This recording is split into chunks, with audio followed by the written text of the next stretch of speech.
आपको पता है, करेजा पीट पीट कर कहने वाले पापा ने 370 हटा दिया, 370 पूरा एकदम जम्मू कश्मीर में अब कुछ नहीं।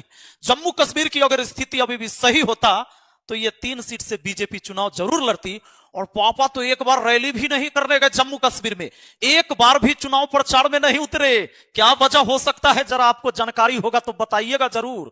यूपी, बिहार और गुजरात में 370 करने वाली बीजेपी ने क्या एक बार भी अपने मंच से कहा है कि कश्मीर में बीजेपी इस बार चुनाव नहीं लड़ रही है? जिस कश्मीर घाटी को लेकर मोदी, योगी, शाह पूरे देश में चुनावी भाषण दे रहे हैं, उसी कश्मीर में इन तीनों की पार्टी चुनाव नहीं लड़ रही है। कश्मीर के मतदाताओं के बीच जाकर अपने विकास के काम गिनाकर वोट मांगने की ये हिम्मत नहीं जुटा पाए।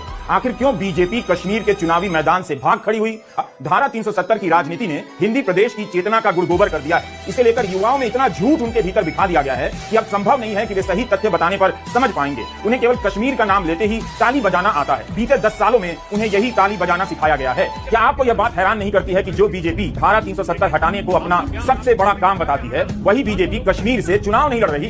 श्रीनगर, बारामूला और अनंतनाग राजौरी लोकसभा क्षेत्रों में बीजेपी के कार्यकर्ताओं को अपना झंडा लेकर घूमने का मौका नहीं मिलेगा। यहां पीडीपी और नेशनल कॉन्फ्रेंस में मुकाबला है, लेकिन बीजेपी मैदान में नहीं। 2019 में बीजेपी यहां से चुनाव लड़ी थी, लेकिन 2024 में मैदान छोड़कर भाग गई है। 2019 के बाद से बीजेपी के कई नेताओं की यहां हत्या भी हुई, लेकिन अब उनकी पार्टी के बड़े नेता इतनी हिम्मत नहीं जुटा सके कि कश्मीर में चुनाव लड़ते, अपने कार्यकर्ताओं का मनोबल बढ़ा दे। अगस्त 2021 की वायर की रिपोर्ट है। अनुच्छेद 370 के निरस्त किए जाने के 2 साल बाद की इस रिपोर्ट को देखिए।